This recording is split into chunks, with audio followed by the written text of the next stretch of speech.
Alors, oui, bonjour à tous. Nous allons entamer ce 74e, je crois, ou 73e atelier, et donc toujours consacré donc au livre de Adolfo Sanchez Vasquez, publié par les éditions Delga, La philosophie de la praxis, non, philosophie de la praxis, pas la philosophie, philosophie de la praxis. Et donc, on en était au chapitre La conception de la praxis chez Marx, dont on arrive, on commence à aborder la fin de ce chapitre.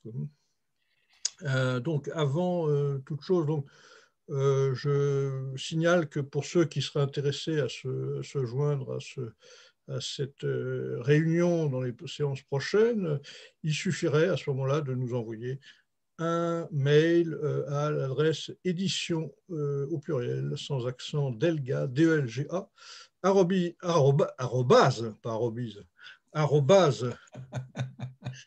point Ça, fr, ça c'est en hiver à Robise. arrobise, oui, c'est quel lapsus, je ne sais pas, il faudra qu'on fasse voilà, une sauvage. Arobase.fr, et puis on vous mettrait à ce moment-là dans la boucle, quoi. Voilà. Donc, nous allons recommencer donc là où on s'en était arrêté la dernière fois. Donc, on avait passé les tests sur Feuerbach et l'idéologie allemande. Et donc, on allait commencer après le sous-chapitre suivant qui concerne le manifeste du Parti communiste. Donc, je vais me permettre de lire. Et puis après, on discutera donc là-dessus, comme d'habitude. Alors, le sous-chapitre s'appelle « Le problème du passage de la théorie à l'action dans le manifeste communiste ». Or, bien que la théorie se formule avec ce double versant, comme fondement des actions réelles et comme critique théorique, elle ne cesse d'être théorie, c'est-à-dire qu'elle n'est pas une activité pratique en soi. Nous avions déjà dit que même les théories les plus éloignées de la praxis, c'est-à-dire celles qui aspirent purement et simplement à interpréter le monde, ne cessent d'avoir, par conséquent, des effets pratiques, en tant qu'elles contribuent pratiquement à empêcher ou à entraver cette transformation. Mais lorsqu'il s'agit de transformer le monde, lorsqu'on prétend que la théorie se traduit par une activité pratique comme guide pour l'action, la théorie révolutionnaire ne cesse jamais d'être une simple théorie, tant qu'elle ne se réalise ou ne se matérialise pas en actes. De l'activité théorique, il faut passer à la pratique, mais la première, en soi, ne peut pas faire ce pas. C'est-à-dire lorsqu'une unité consciente entre théorie et praxis, alors là il y a entre-tiret, donc entre praxis et cette unité ne se réduit pas à l'unité entre la théorie et les conséquences pratiques qu'elle peut avoir de façon spontanée. Donc je reprends la phrase, donc c'est-à-dire lorsqu'une unité consciente entre théorie et praxis s'établit, on ne passe pas directement et immédiatement d'une sphère à l'autre. Si la théorie ne veut pas rester simple théorie, et il est évident qu'une véritable théorie révolutionnaire ne peut rester sur un plan simplement théorique. Fermez le tiret. Elle doit se dépasser, se matérialiser. Mais comment devient-elle pratique? Comment se matérialise-t-elle? Comment devient-elle des actes s'intégrant dans une praxis totale? Nous ne trouvons pas de réponse dans les textes de Marx examinés jusqu'à présent. On ne pose ces questions et on n'y trouve de réponse adéquate que lorsque surgit la nécessité de transformer concrètement le monde, c'est-à-dire de réaliser la révolution. Cette dernière n'est pas seulement une tâche théorique, mais est tout d'abord pratique. Marx et Engels répondent à ces questions dans le manifeste du Parti communiste. Le manifeste a été rédigé par Marx et Engels à une période où ils étaient engagés dans une activité révolutionnaire et se trouvaient en contact avec un groupe d'hommes qui, comme eux, voulaient transformer le monde en s'organisant pour cet objectif, dans la Ligue des communistes. Le manifeste est un ouvrage de commande. En fait, sa rédaction lors d'une série de projets, circulaires et questionnaires produits dans la Ligue leur a été confiée par le comité central. C'est un document demandé par des hommes qui veulent faire la révolution et s'adresse aux prolétaires, c'est-à-dire à ceux qui doivent constituer sa force motrice. Il s'agit donc d'un travail théorique lié intimement aux besoins pratiques révolutionnaires. Comme il s'agit d'un travail théorique destiné à guider une révolution concrète, réelle, la révolution prolétarienne, c'est tout d'abord une théorie des fins de la révolution, basée à son tour sur la connaissance de la réalité sociale qu'on souhaite transformer. Et c'est également la justification de la nécessité du changement révolutionnaire et de la mission historique qui incombe au prolétariat.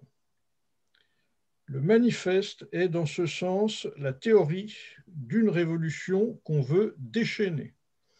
C'est une théorie qui justifie, depuis différentes perspectives, la révolution prolétarienne et qui, comme critique, s'oppose aux fausses conceptions qui contribuent à l'entraver ou à l'empêcher. Dans un certain sens, le manifeste n'est qu'une synthèse et un enrichissement des découvertes antérieures de Marx. Ce n'est pas une autre théorie de la révolution. Il offre néanmoins un nouvel aspect qui est déterminé par quelque chose qui n'a pas d'antécédent dans les travaux antérieurs de Marx. Alors là, la phrase n'est pas très compréhensible, donc je la lis, mais enfin bon. Par exemple, de même qu'une théorie de la révolution est également... Alors là, il y a un truc entre tirets et après ça se termine. Par exemple, de même qu'une théorie de la révolution est également une théorie de l'organisation de la révolution, ou, dit en d'autres termes, le passage de la théorie à la pratique. Bon, là, on supposerait qu'il y ait un verbe après, mais comme je le comprends, mais là, il y a un problème. Donc, peut-être faut virer de même, quoi. Par exemple, une théorie de la révolution est également... Alors, si on vire le de même que, ça pourrait aller, quoi. Une théorie de la révolution est également une théorie de l'organisation de la révolution, ou dit en d'autres termes, le passage de la théorie à la pratique. Voilà, je pense que le de même que, il est en trop, il intervient. Il n'y a pas de truc. Hein? Ah oui, au début, là. Ouais, le de même que, j'ai l'impression, c'est pas... Enfin, ou alors il manque un truc, quoi. Alors, entre tirets, c'est « et cela marque un tournant radical dans la conception marxiste de la praxis en l'enrichissant par un nouvel aspect. » Donc, une théorie de la révolution est également une théorie de l'organisation de la révolution, ou, dit en d'autres termes, le passage de la théorie à la pratique. Donc ça, dit, c'est nouveau. Le manifeste est à la fois et en étroite unité un document théorique et pratique. Théorique en tant que ses principes, au-delà de la conjoncture précise qui les inspire, la révolution imminente en Europe justifie la praxis révolutionnaire du prolétariat. Pratique en tant qu'il trace une ligne d'action stratégique et tactique et formule également une théorie de l'organisation qui permet de diriger et de rassembler les efforts des prolétaires conformément aux objectifs et conditions de la révolution. En accord avec ces exigences qui, en définitive, visent à justifier la nécessité historique de la praxis révolutionnaire et la possibilité objective du prolétariat de la réaliser, dans le manifeste, nous trouvons 2 points. Des théories correspondant au développement historique de la révolution en tant que révolution spécifique, prolétarienne, et à l'agent historique révolutionnaire, le prolétariat, ainsi qu'une conception de la stratégie et de la tactique de la révolution, et finalement une critique des fausses conceptions du socialisme et du communisme en tant qu'objectif de la révolution. Voyons brièvement certains de ces aspects. Bon, je ne sais pas, peut-être on s'arrête là un peu ou on continue, je ne sais pas. On s'arrête là. On s'arrête là, oui, d'accord. Voilà, donc ce passage, donc avec des éléments nouveaux, quoi, hein.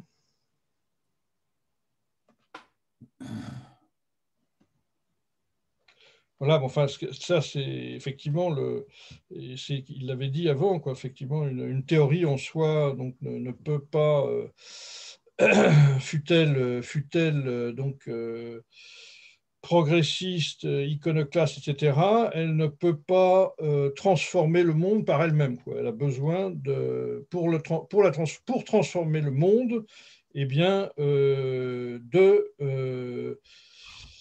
d'une classe spécifique, donc, qui sont les prolétaires et qui voilà, sont la masse majoritaire, effectivement, dans une société capitaliste. Bien. Je peux prendre la parole? Oui, attends, je fais une petite. Je te la passe juste. Donc voilà, je regarde un peu le truc.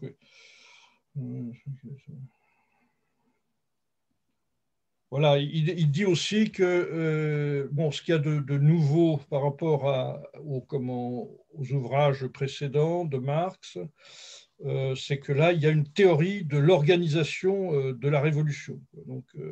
Et ça c'est nouveau. Et donc, effectivement, il y a dans le manifeste apparemment une partie théorique qui est la justification de la praxis révolutionnaire du prolétariat, comme il dit, et il y a une partie pratique, donc, qui consiste en une théorie de l'organisation qui permet effectivement d'arriver à cette concrétisation matérielle de cette révolution.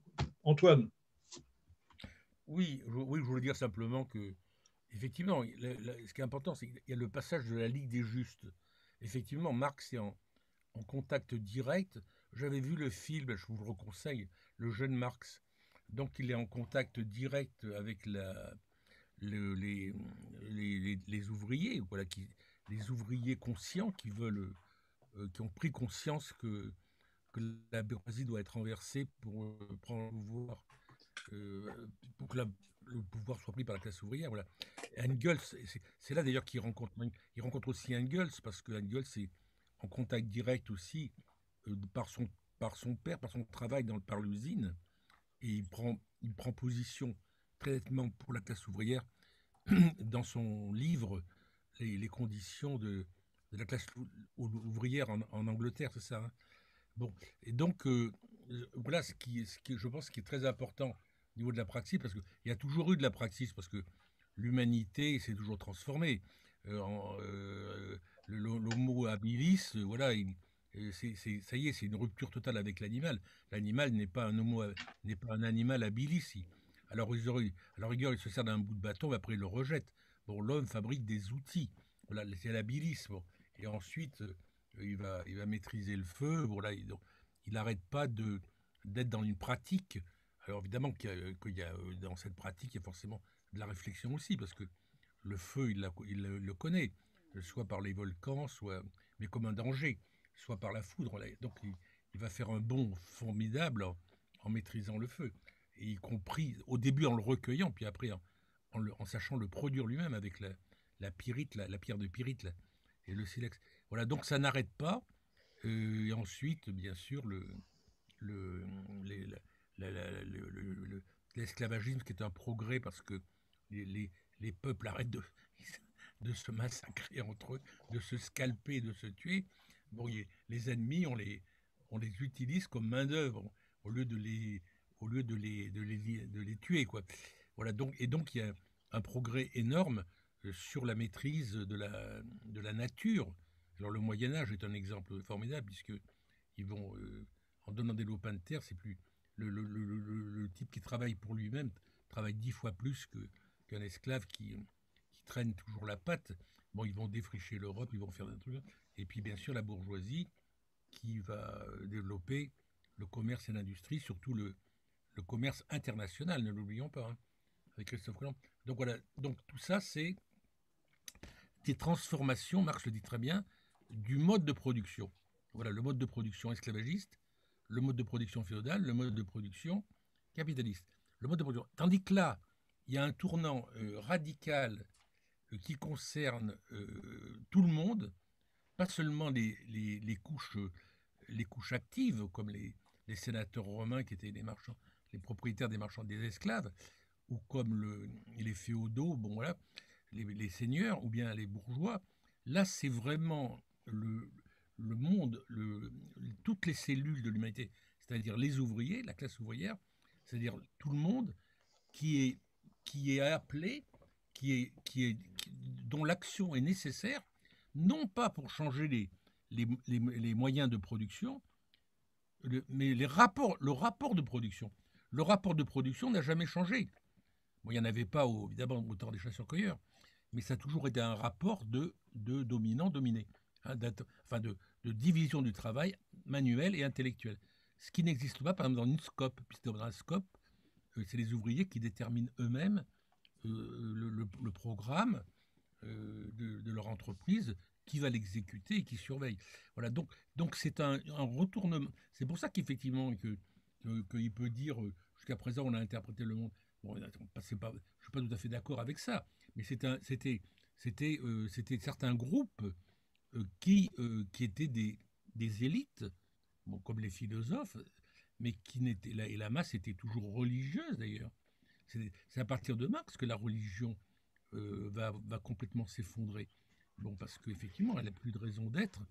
À partir du moment où les gens peuvent commencer à espérer avoir une vie décente sur Terre, ils n'ont plus besoin de fabriquer un bonheur dans un autre monde.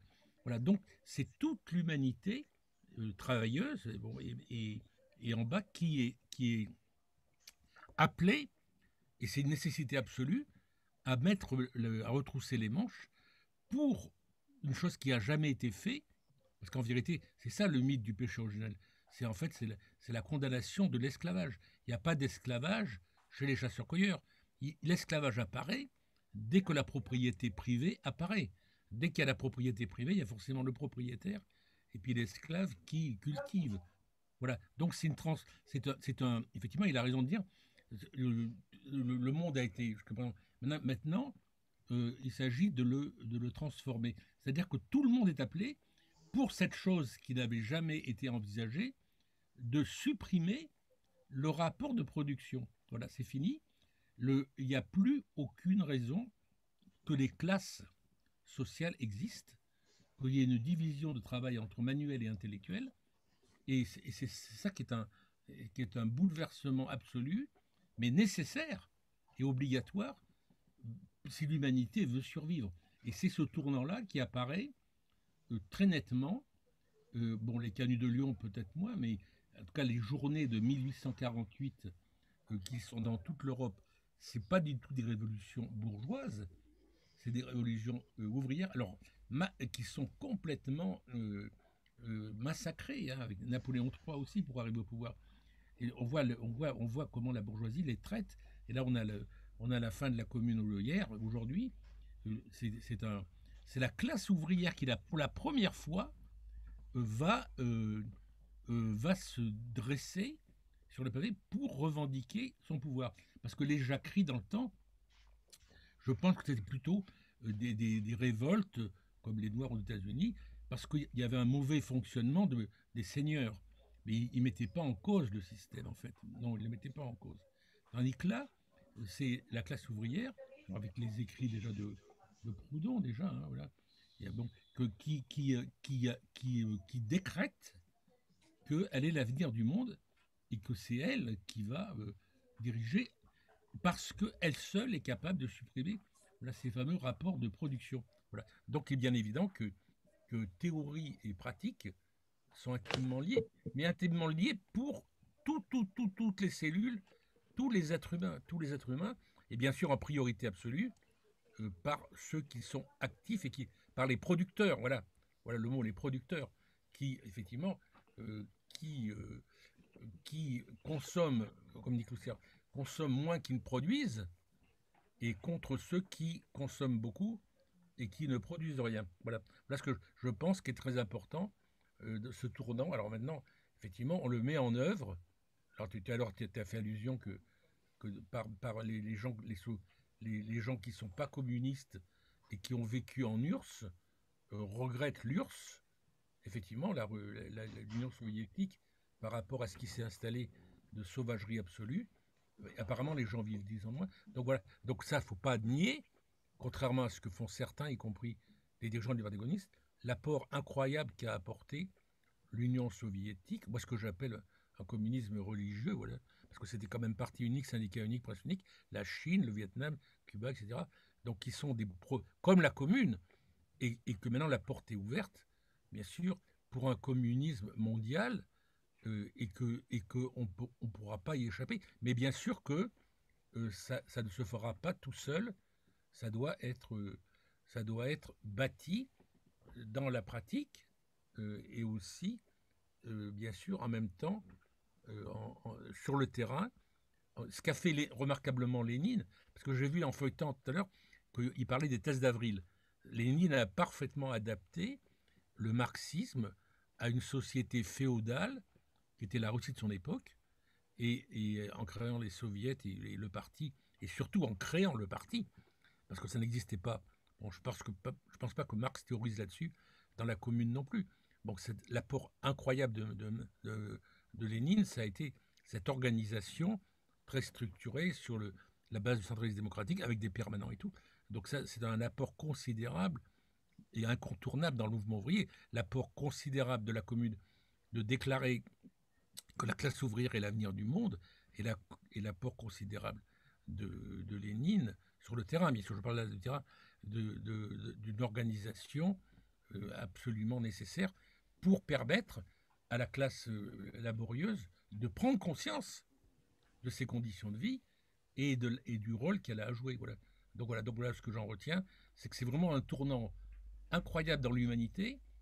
Pour la première fois au monde, la question est posée de supprimer le rapport de production, c'est-à-dire maître-esclave. C'est quand même un tournant énorme.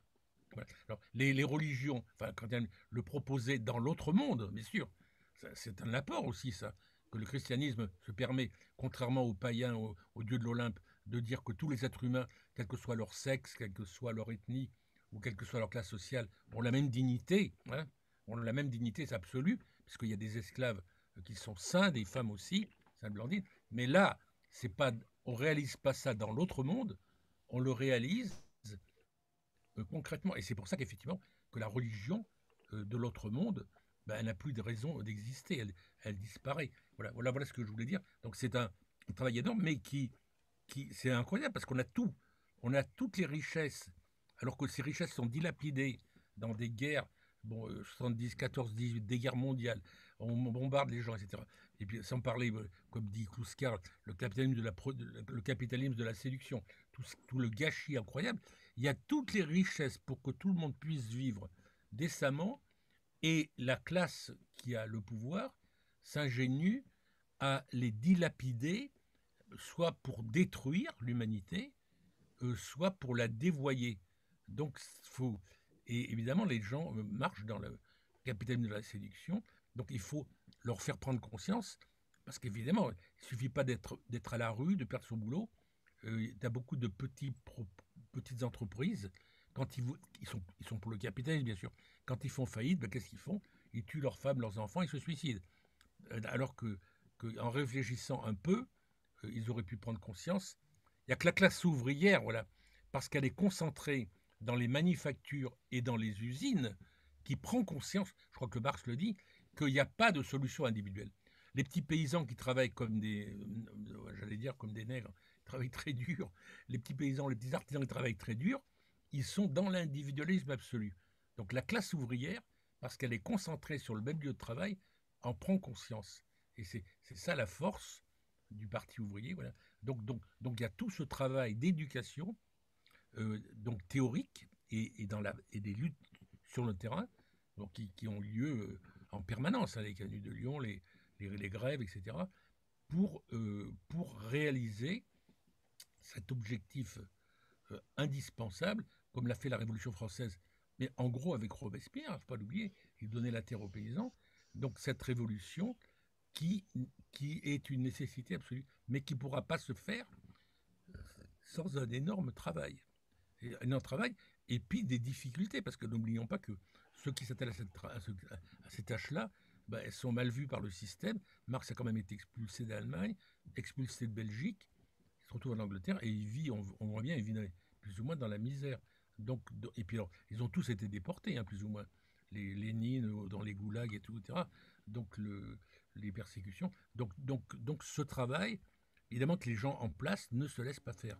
Bon, voilà, donc il faut, on peut pas réussir sans un énorme travail théorique et pratique. Voilà. Et c'est le rôle, je dirais, du Parti communiste, enfin, d'un parti communiste authentique, bien sûr. Je ne veux pas parler de parti communiste précis qui existe, mais d'un parti, enfin, en tout cas de ce qu'a fait Lénine, en tous les cas, de l'organisation ouvrière et incontournable. Bon, ben, c'est tout pour moi pour le moment. Bon, bah, merci Antoine. Je crois que c'est important ce que tu as dit avant de passer la parole à Michel, effectivement, que à la suite de Marx et Sanchez Vasquez par la suite, tu pointes qu'effectivement, pour la première fois, on a voilà, une théorisation, au moins pour le moment, de la suppression des rapports de production, du rapport de production, hein, alors que dans les autres transformations ou grandes transitions de l'humanité, que ce soit du paléolithique au néolithique, avec l'apparition de l'esclavage, et puis également de l'Antiquité au Moyen-Âge avec le servage, etc., c'était que des changements de mode de production, mais qui s'inséraient toujours dans des rapports de production. Là, ça serait donc de supprimer ces rapports de production, et c'est ça la nouveauté finalement qu'introduit Marx et que réalise Lénine, par exemple, ou Mao Tse-tung. Voilà. Donc, voilà, donc, et peut-être nous un jour aussi. Donc, voilà, donc je laisse la parole à Michel. Non, mais pendant que j'écoutais en même temps l'exposé de notre fin lecteur de Marx, qui est Antoine, je m'interrogeais sur la traduction, parce qu'effectivement, c'est bizarre. La traduction n'est pas bonne. Hein. Alors, j'ai ressorti le texte espagnol. D'accord, oui. Je vais vous donner une traduction. De la fin du paragraphe, l'avant-dernier, du premier paragraphe, la fin du premier paragraphe de la page 215. Alors, paragraphe 215. Le premier paragraphe, tu dis? Oui. Alors, il commence sur la page 215. Voilà, alors, ça commence dans un certain sens. Début de ligne. Ah oui, d'accord. Dans un certain sens. Ah oui, c'est ça. Parce qu'effectivement, c'est là où je me suis arrêté tout à l'heure en disant de virer le de même que pour que ça soit cohérent, parce que sinon, c'est pas cohérent. Alors vas-y. Je sais pas, à quel endroit c'est 215, c'est en haut? Non, c'est au milieu. C'est la fin du premier paragraphe. À peu près aux 2/3 de la page. Oui, c'est ça, aux 2/3 de la page. Dans un certain sens. Effectivement, et là, surtout la dernière phrase, elle est mal construite. Non, mais c'est tout qui merde. C'est tout, vous allez voir. Il écrit dans un certain sens, le manifeste n'est qu'une synthèse et un enrichissement des découvertes théoriques antérieures de Marx. Bon, ça c'est bon. Non, c'est pas bon. Parce que ce qui est dit, c'est exactement le contraire. Oh, merde. El manifesto es en este sentido teoría de una revolución que se quiere desencadenar. C'est avant ça, attends, pardon. Alors attends, je recherche le. Ah oui. En cierto sentido, el manifesto no es sino una síntesis, es enriquecimiento de los, je parle très mal espagnol, théoricos, etc., etc. Il y a une négation, no. Donc ça veut dire quoi? Ça veut dire que la phrase, elle dit ça. Ce n'est dans un certain sens, le manifeste n'est pas qu'une synthèse, et pas n'est qu'une synthèse, n'est pas qu'une synthèse et un enrichissement des découvertes théoriques antérieures de Marx. Alors, n'est pas qu'une N'est pas synthèse. qu'une. Le pas est essentiel, parce que sinon, on ne comprend pas pourquoi il explique il explique le contraire après. Il dit ce n'est pas... Oui, ça va au-delà d'une synthèse, c'est ça que ça veut dire. Ah, n'est pas qu'une synthèse. N'est pas qu'une synthèse. D'accord ? Il y a un bond qualitatif. Ensuite, il dit, alors attendez que je ne dise pas là, sin embargo, no es una teoría más de la révolution, ça veut dire, ce n'est pas une autre, lui traduit, ce n'est pas une autre théorie de la révolution. En fait, la traduction la plus littérale, c'est ce n'est pas une théorie de plus de la révolution. Hein. Il offre néanmoins un nouvel aspect qui est déterminé. Alors là, je lis ce que le traducteur. Hein. Il offre néanmoins un nouvel aspect qui est déterminé par quelque chose qui n'a pas d'antécédent dans les travaux antérieurs de Marx. Je ne trouve pas dans le texte le néanmoins. Bon. Donc, moi, traduis la fin du paragraphe, je la traduis comme ça. Ce n'est pas une théorie de plus de la révolution. Il offre, le manifeste, un aspect neuf qui n'a pas d'antécédent dans les travaux antérieurs de Marx, à savoir, en espagnol, attends, je retourne là. À saber, ça veut dire à savoir. Ça ne veut pas dire par exemple, ça veut dire à savoir. De même qu'une théorie de la révolution est également, je le lis, hein, et cela marque un tournant radical dans la conception marxiste de la praxis et l'enrichissement par un nouvel aspect, une théorie de l'organisation de la révolution, ou dit en d'autres termes le passage de la théorie à la pratique. Bon, là, c'est incompréhensible, mais dans le texte espagnol, il est écrit ça, à savoir, alors attendez, que en même temps qu'une théorie de la révolution, et cela marque un tournant radical dans la conception marxiste de la praxis en l'enrichissant par un nouvel aspect, elle est une théorie de l'organisation de la révolution, ou dit en d'autres termes, le passage de la théorie à la pratique. Voilà. Oui, bah, tu m'enverras le truc. Je t'enverrai ça, ouais. Beaucoup plus clair comme ça, effectivement. Ouais. Oui, c'est ça. En fait, dans la phrase, la fin de la phrase était complètement bancale. La phrase est bancale. La phrase est bancale. Alors, je n'ai pas regardé, mais je pense qu'il faudrait regarder le premier paragraphe de ce qu'on a lu aujourd'hui, le problème du passage de la théorie à l'action. Parce que j'ai survolé en espagnol, bon, la traduction n'est pas simple, mais je trouve que j'ai repéré des mots qui sont dans l'espagnol qui ne sont pas là et d'autres mots qui sont là que je n'ai pas trouvé dans l'espagnol. Bon. Donc, je vais essayer d'y regarder aussi.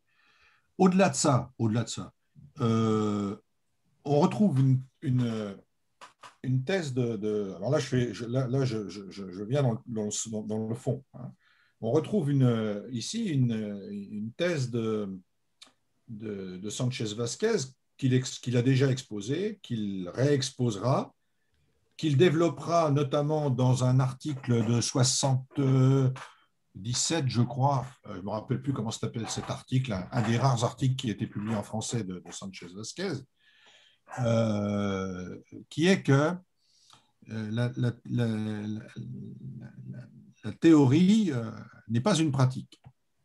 Alors, ce qui à la fois semble assez logique, compte tenu de la séparation qu'on introduit entre la théorie et la pratique, et ce qui percute les idées d'Althusser. Dans l'article 77, c'est à Althusser qu'il répond. Ça percute les idées d'Althusser en ce sens que pour Althusser, il y a une pratique théorique. La théorie se définit comme une pratique. En même temps, on se retrouve en lisant Sanchez Vasquez devant une difficulté. C'est pour ça que les questions de traduction, il faut les regarder de près. Une difficulté qui est que on nous explique à la fois que la théorie, toute théorie, disons toute philosophie, a des conséquences pratiques implicites ou explicites. La plupart du temps, elle reste implicite. Ce en quoi la théorie est une composante autoréférentielle en quelque sorte de l'idéologie, une sorte de fondement, de fondation théorique d'une idéologie ou de contexte ou de background d'une idéologie, qui elle-même évidemment est en prise avec des pratiques, et en même temps,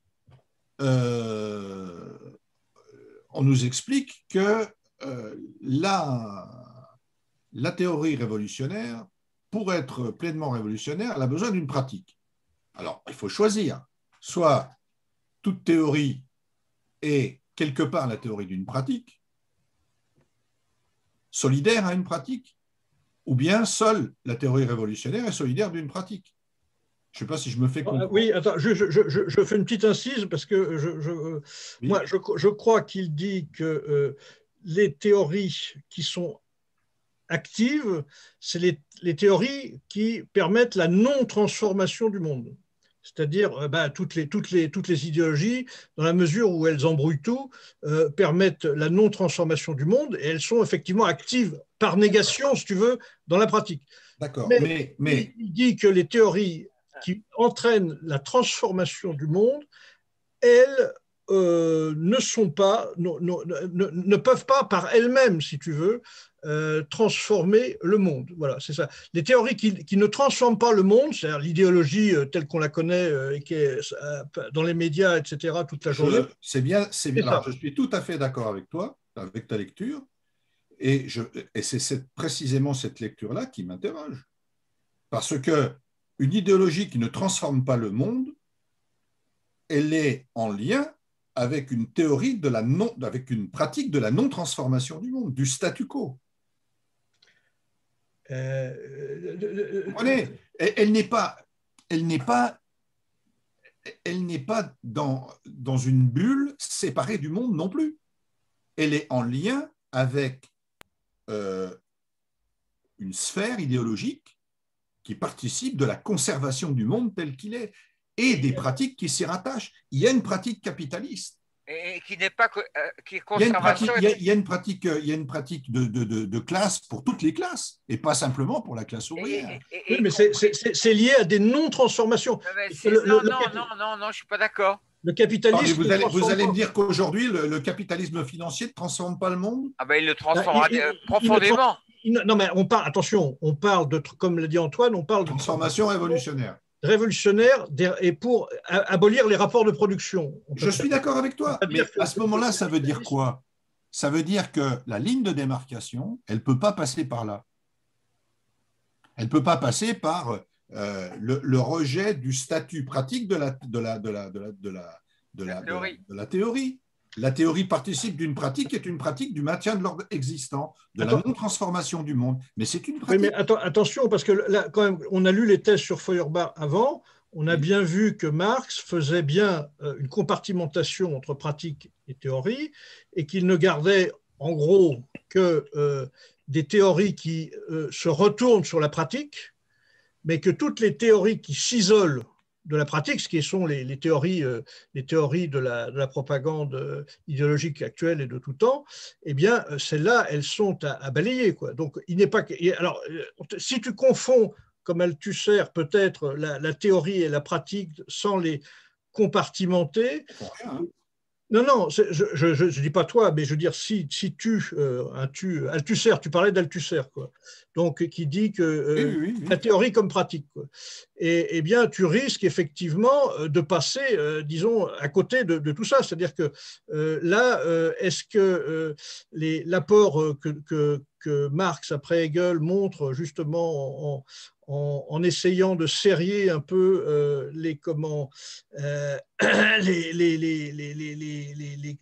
compartimenter un peu la théorie et la pratique, tout ça en vue, déjà dans la pratique, dans la praxis productive, mais tout ça en vue effectivement de l'intégrer au final dans une praxis révolutionnaire. Si on dit que, comme Althusser, que la théorie comme pratique et la pratique comme théorie, eh bien, on est un peu dans un monde où toutes les nuits où toutes les vaches sont noires, quoi. Donc, tu as du mal, si tu veux, il faut quand même se donner, si on veut, et je crois que c'est ce que voulait Marx, eh bien, si on veut faire la révolution, eh bien, il faut bien avoir une idée claire des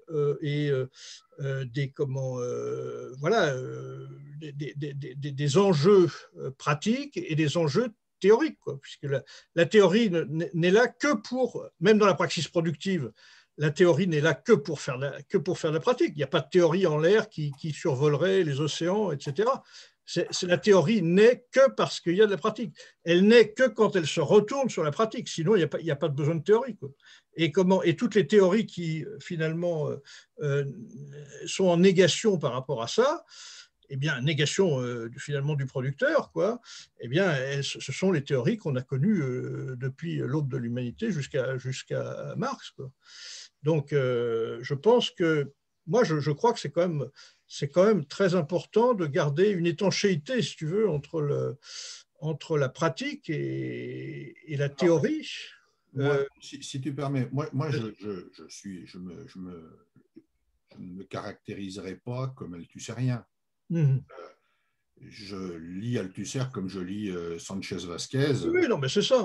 La question n'est pas là. Mais quand je pense que quelqu'un pose une vraie question et que cette question ne trouve pas de solution dans les réponses qu'on lui apporte, je le dis.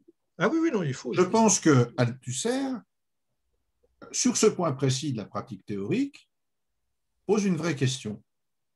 Parce que sa réflexion conduit à reconnaître le caractère, en quelque sorte pratique, des théories bourgeoises. Et donc, ouvre Alors, reconnaître le caractère pratique de la théorie bourgeoise, ça veut dire quoi? Enfin, des théories bourgeoises. Ça veut dire montrer que ces théories, ont un effet pratique, ou des effets pratiques, et que elles sont la réponse bourgeoise à des problèmes de toute nature posés dans le champ de la pratique de la bourgeoisie.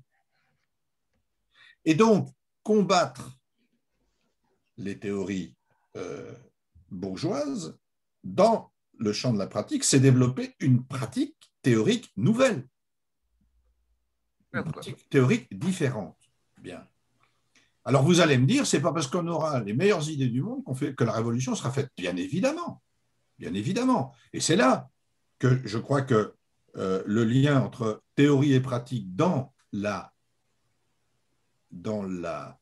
démarche révolutionnaire est essentiel. Parce que cette théorie révolutionnaire, elle doit être en lien avec une pratique révolutionnaire. Pas comme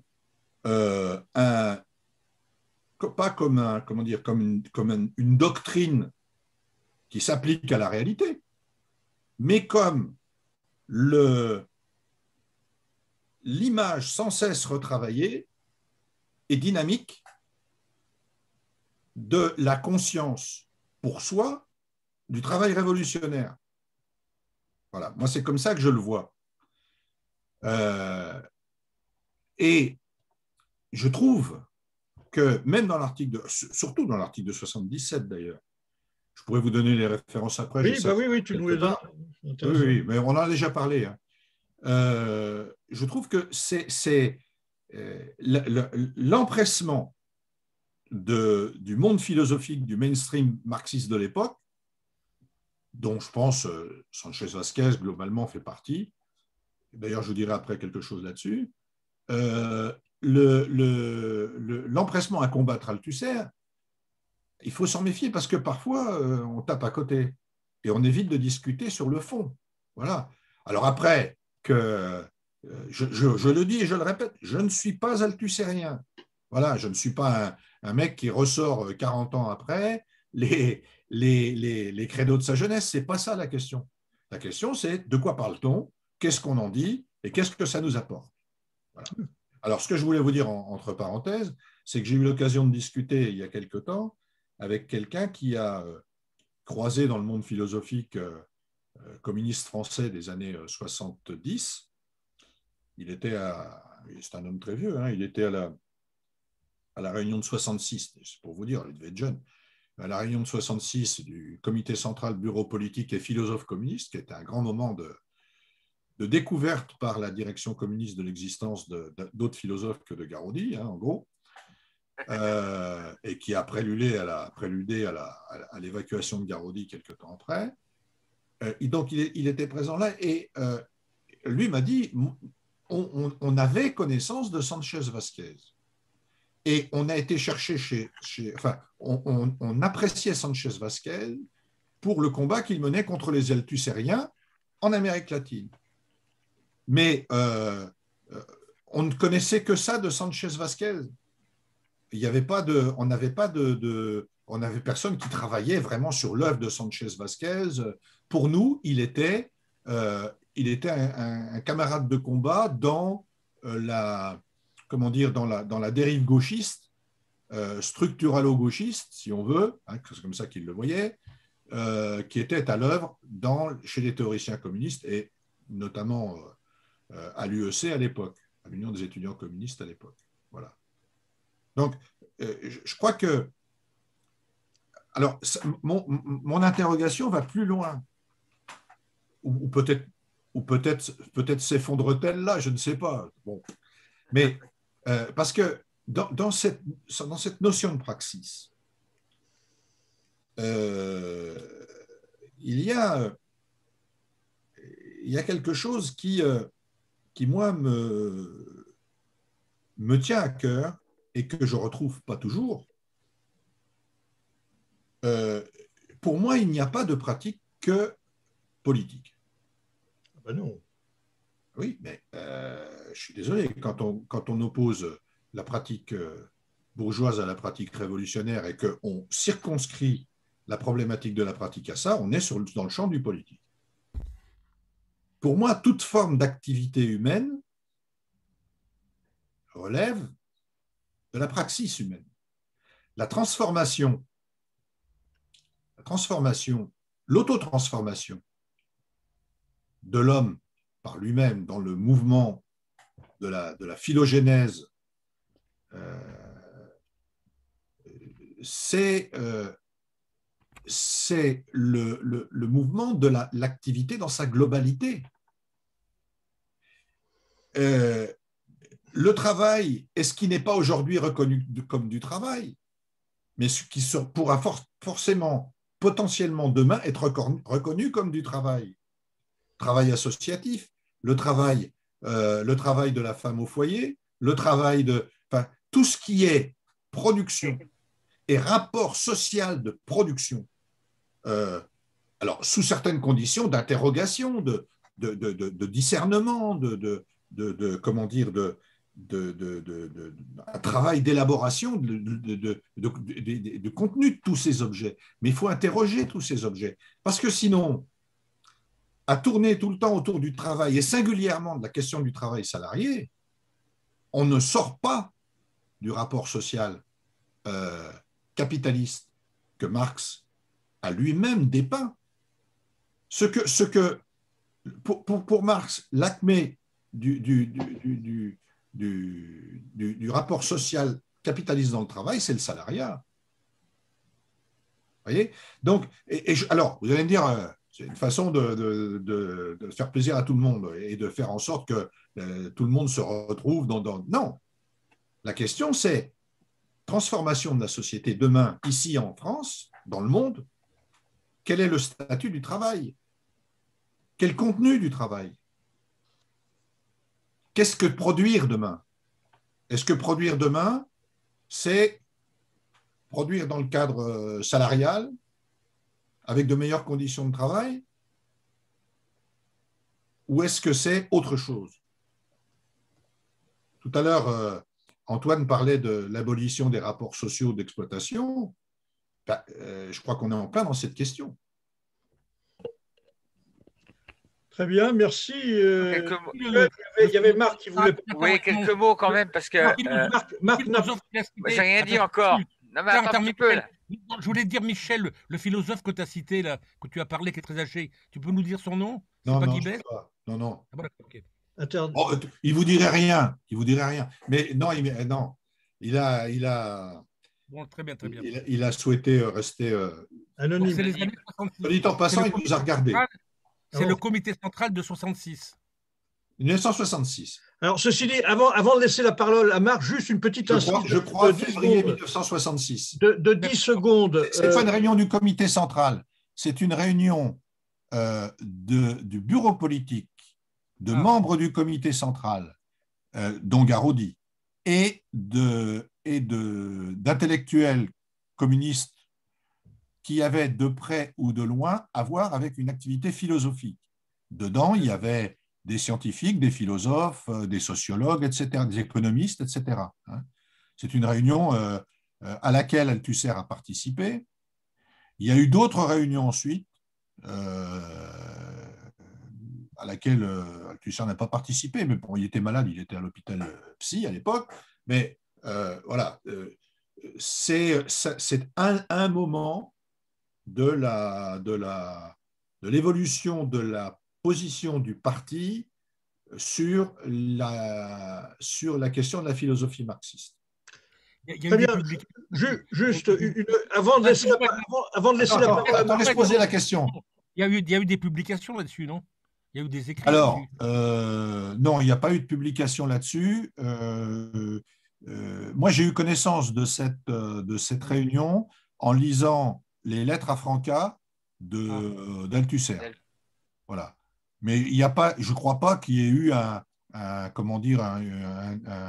prise de notes ou a fortiori une restitution textuelle du dans la pensée derrière, d'accord. Juste 10 secondes, parce qu'en fait, par rapport à ce que tu as dit à Sanchez Vasquez, vous connaissez comment Maria Luisa Gómez-Quiles, qui était une disciple de Sanchez Vasquez, et qui l'a très très bien connue. C'est d'ailleurs par elle qu'on a connu l'existence de Sanchez Vasquez, qui nous l'a transmise. Donc, elle m'a dit plusieurs fois qu'elle avait fait des pieds et des mains, si tu veux, pour que Sanchez Vasquez soit invité à Actuel Marx plusieurs années. Alors, il y a été invité, je crois, une seule fois, mais il était persona non grata, quoi. Donc, on est bien d'accord que c'est bon, et si tu veux, c'est pas. Donc, ce qu'il dit ne va pas forcément dans le sens de ce qu'il est convenu de dire. Par des marxistes bon teint. Voilà. Marx, c'est les années 2000. Oui, c'est ça. Oui, oui moi, bon, il y a beaucoup de choses qui ont été dites. Je vais pas, moi, je pense que ce que je retiens de l'échange, en particulier de l'apport de Michel, c'est qu'il faut être extrêmement attentif à ne pas avoir un point de vue réducteur et schématique sur la relation, sur le statut de la théorie et sur la dimension pratique et sur la portée pratique de la théorie. Car comme le disait Michel, de mon point de vue très justement, la théorie de nos adversaires ne se contente pas de conserver en l'état le système, elle le transforme pour qu'il puisse se perdurer. Moi, je pense qu'il y a une portée éminemment pratique, même si cette portée pratique est d'ailleurs occultée, puisque au travers le principe de vérité ou le principe d'évidence, l'évidence même, quelquefois, a une portée active et pratique. Moi, il y a un truc qui, à mon avis, donc, je pense que le rapport entre théorie et pratique, c'est quel type de théorie et quel type de pratique et quel rapport entre théorie et pratique. Je pense par exemple, pour éclairer un peu comment je ressens moi les choses par rapport à ce sujet, dans le champ des collectivités locales, la gestion des collectivités locales, il y a toute une école du contrôle de gestion qui s'est développée en repiquant des choses sur le monde néolibéral, qui a une portée éminemment pratique, qui occulte beaucoup de choses de son héritage, mais on peut pas simplement botter en touche en récusant, en disant c'est néolibéral et c'est bourgeois, puisque ça mobilise aussi des catégories comme l'évaluation, comme la notion d'indicateur, comme des tas de choses qui ne sont pas forcément en soi caca ou qui ne constituent pas un péché rédhibitoire. Mais ça veut dire que, pour en venir à ça, c'est que moi je pense pour qu'une pensée, pour qu'une théorie puisse avoir une portée transformatrice, critique, de transformation au sens où on l'entend, pas simplement la transformation pour mieux maintenir le système. C'est effectivement sa portée critique, c'est-à-dire à penser les contradictions du système. Et effectivement, il y a tout un pan de la théorie bourgeoise qui ne pense pas, qui est occulte. Il y a toute une dimension d'occultation. Et puis, il y a une dimension de globalité, je pense, de globalité du système. Et en cela, moi, je rejoins tout à fait ce que dit Michel sur, sur ce champ particulier qu'est le travail. Pourquoi je dis ça? Parce que moi, pour moi, le manifeste, la grande force du manifeste, c'est en gros, c'est une analyse stratégique d'un contexte et de ses possibles. C'est-à-dire que pour moi, le manifeste, qu'est-ce qu'il dit le manifeste? Il dit aujourd'hui, le communisme est à l'ordre du jour, non pas parce que je l'ai pensé Marx ou moi Engels, ou parce que ce serait mieux pour les êtres humains, ou parce que ce serait plus juste, mais parce qu'on est dans des contradictions mondiales où un des possibles est effectivement une bifurcation, une rupture, enfin quelque chose d'inédit, mais qui doit se penser globalement et qui doit transformer l'ensemble de l'information sociale, pas simplement à l'échelle des nations ou d'une nation particulière, mais ça se joue à l'échelle mondiale. Et ça se joue effectivement dans la capacité des forces révolutionnaires, et en l'occurrence le prolétariat, qui n'est pas plus défini que cela, mais qui est quand même le pôle de radicalité de transformation, que si effectivement il y a une appropriation par l'acteur politique et l'acteur social de transformation, de la portée d'une transformation possible, complète, radicale du système. Et en fait, ce que montre ce que dit le manifeste, c'est pas simplement une visée idéale ou quelque chose qui serait une sorte d'idéal, d'utopie. Non, il y a une dimension presque performative qui est de dire aujourd'hui, moi, je vous dis que les choses, elles se posent comme ça, et il y a un défi à relever le côté radical de la contradiction dans laquelle on est.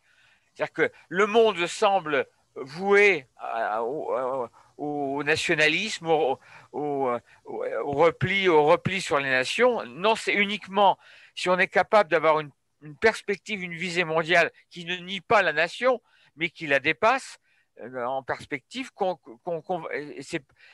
mais si on prend vraiment à la racine le fait qu'il n'y a transformation radicale qu'en ayant une pensée radicale, c'est-à-dire une pensée des contradictions telles qu'elles existent au moment du développement, qui est une phase de la mondialisation en 1848, enfin voilà quoi. Et voilà, donc c'est une sorte aussi de pari quelque part. Mais c'est pas nouveau. Et de ce point de vue-là, je n'ai pas lu le texte en espagnol, ni le texte de Sanchez Vasquez de près, mais position nouvelle parce que il y a tout un parcours de Marx, il y a tout un il n'aurait pas pu écrire le manifeste du Parti communiste dans ses années de jeunesse quand il était encore en Allemagne, quand il était à la Gazette rhénane, parce qu'il y a toute une histoire, tout un parcours, toute une complicité avec le mouvement révolutionnaire international, etc. Et puis le monde, il n'est plus celui de 1825 ou 1830, il est celui de 1943-1948.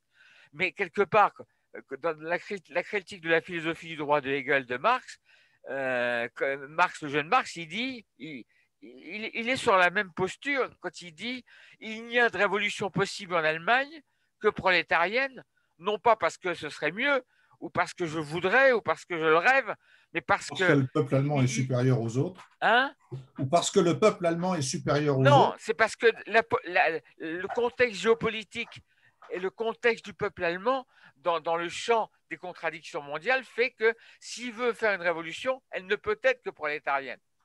Hein, voilà. Et donc, il y a une visée, il y a un champ de possibles, il y a une opportunité quelque part. Moi, je crois que quand on dit il y a une dimension, c'est pas de l'opportunisme, c'est une question d'opportunité. C'est-à-dire qu'il y a une fenêtre possible si s'il y a correspondance entre la capacité des forces de transformation à s'organiser, mais correspondance entre la compréhension du monde tel qu'il est, de ces possibles, et donc et la capacité de l'acteur révolutionnaire d'avoir des niveaux de réponse qui soient à la hauteur des possibles du moment. Et moi, je trouve que aujourd'hui, c'est très très moderne cette affaire-là. C'est très moderne parce que une des difficultés qu'on a aujourd'hui, c'est pas simplement parce que le mouvement révolutionnaire, le mouvement progressiste, il y a un rapport de force très défavorable, c'est parce qu'il y a aussi il y a cette dialectique qu'on a qui est rompue, de la capacité non pas à rêver le monde tel qu'on le voudrait, ou de créer des utopies, ou de réenchanter le monde, mais c'est bien de poser les problèmes, les contradictions, y compris d'un niveau même, y compris qualitativement, y compris existentiellement supérieur à… Enfin, si on pense effectivement que la crise du capitalisme, c'est la mise en cause de la civilisation et de la société humaine dans ce qu'elle a de civilisé, c'est-à-dire qu'aujourd'hui, on a à la fois un rapport de force effectivement extrêmement défavorable au prolétariat, parce qu'on a été battu, parce que le capitalisme s'est justement organisé, mais on a aussi des forces révolutionnaires qui sont incapables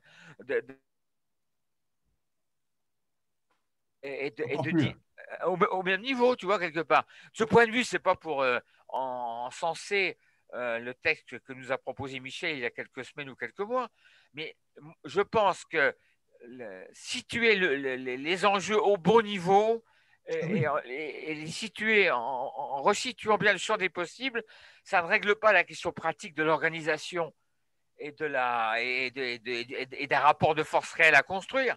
C'est-à-dire que c'est pas parce que tu dis une chose vraie ou une chose que tu as une vision à la bonne hauteur, tu arrives à te hisser à la bonne hauteur, que tu règles le problème de la dimension pratique. Mais il n'y a, à mon avis, pas de visée possible, et il n'y a pas de construction possible de ce rapport pratique s'il n'y a pas une compréhension des contradictions. Oui. Merci. Cette nuit, attends, je finis. Cette nuit, moi, ce qui m'a frappé, par exemple, il y avait toute une nuit sur la résistance. Moi, ce qui m'a frappé dans la réflexion qu'avait, alors c'était comment sont mis en place les réseaux de résistance en lien avec la presse. Et, moi, ce qui m'a beaucoup frappé dans les apports, d'ailleurs pas aux communistes, hein, il n'y avait pas que les cocos qui disaient ça, même y compris, on mettait beaucoup l'accent sur d'autres que les cocos. Mais ce qui était extrêmement important, c'est qu'il y avait un lien très fort il y avait un lien très fort entre la construction de la résistance à l'oppression et à la mise au pas de la nation française, avec sa dimension sociale, politique, de civilisation, et que intuitivement, ces mouvements de résistance avaient compris que si on voulait effectivement mettre en mouvement les forces, il fallait se situer au bon niveau. Il fallait comprendre où se situaient les niveaux des contradictions et quel était le ressort possible pour dynamiser une perspective. Voilà. Ok, merci. Juste un petit mot avant de passer la parole à Antoine. Effectivement, tu as raison de dire qu'il faut situer les choses au bon niveau et que effectivement le problème c'est les contradictions. Mais si tu reviens sur situer donc les choses au bon niveau dans le texte que l'on lit, c'est un texte sur la praxis révolutionnaire, quoi. Donc, c'est pas donc un texte sur. Alors, je crois qu'il faudrait revenir sur ce que disait Antoine au début, c'est que cette praxis révolutionnaire révolutionnaire, c'est la praxis qui va permettre d'abolir le rapport de production.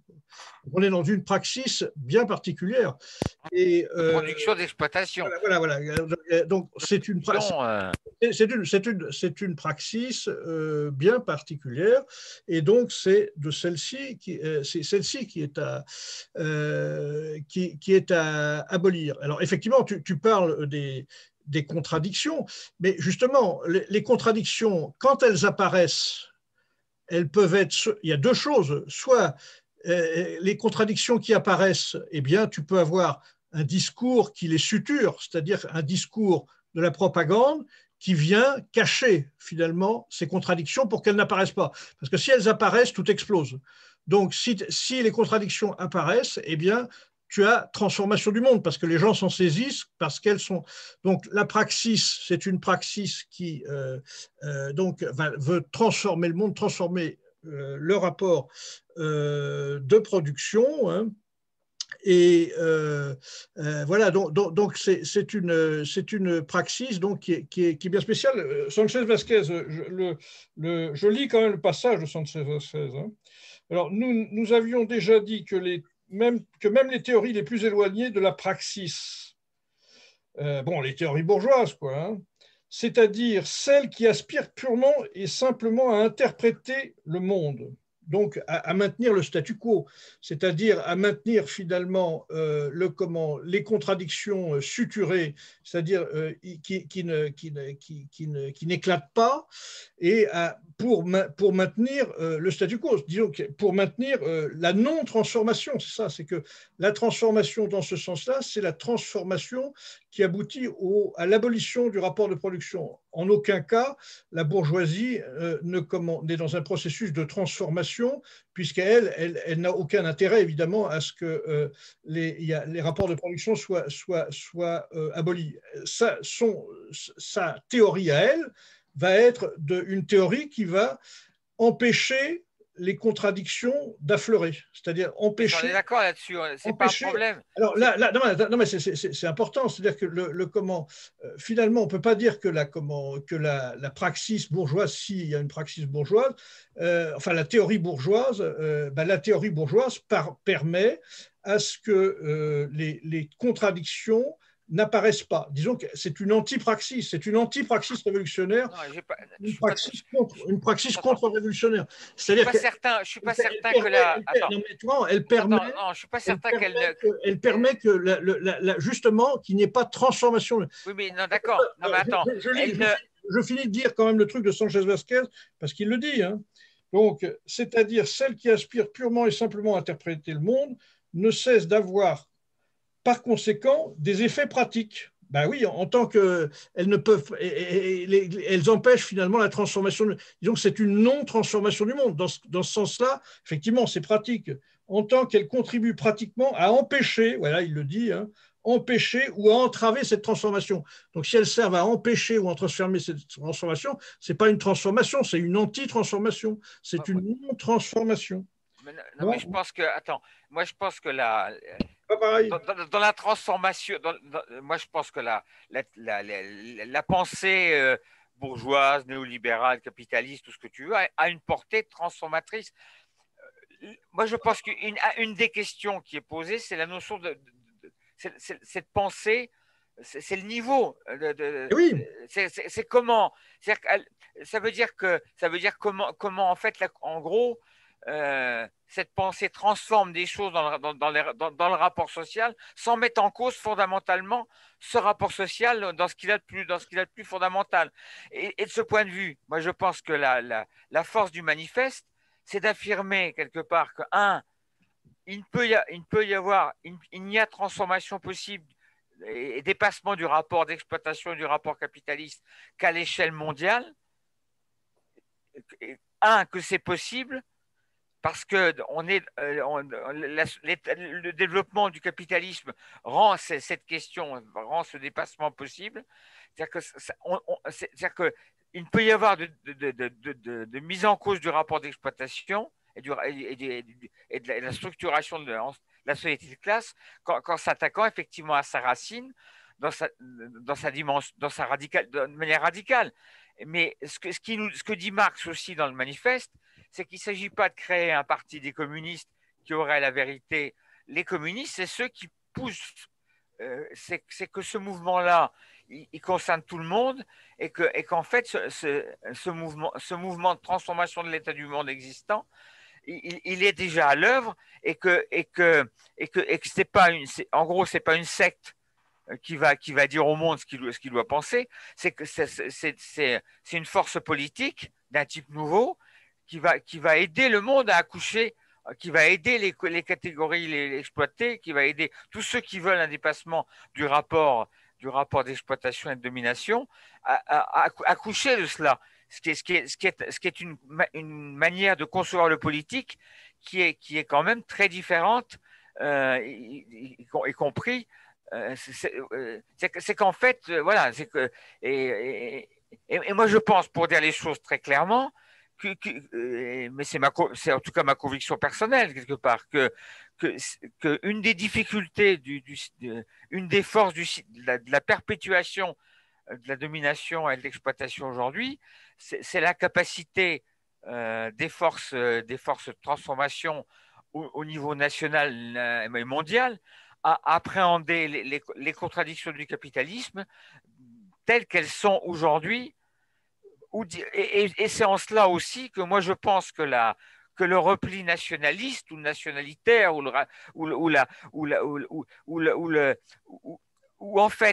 simplement penser la transformation du rapport social capitaliste tel qu'on a pu le penser dans les années 20, 30, 40 ou 50 dans les pays du socialisme réel n'est ni pertinent ni suffisant et qu'à un moment donné, y compris le problème n'est pas de savoir avec une sorte de palmaire ou de thermomètre, de savoir si la Chine a combien d'onces ou combien de pourcentage de capitalisme ou de socialisme il y aurait en Chine, en Corée du Nord ou à Cuba. Mais qu'est-ce que veut dire aujourd'hui dépasser réellement un système aujourd'hui devenu mondial et qui s'impose à tous, y compris à des forces qui se réclament entre le fait de dire les choses et le fait de vivre, voilà, les deux, voilà, comment on peut, quelle est la réponse aujourd'hui d'une réponse socialiste communiste, pas simplement d'ailleurs socialiste au sens social-démocrate, mais voilà.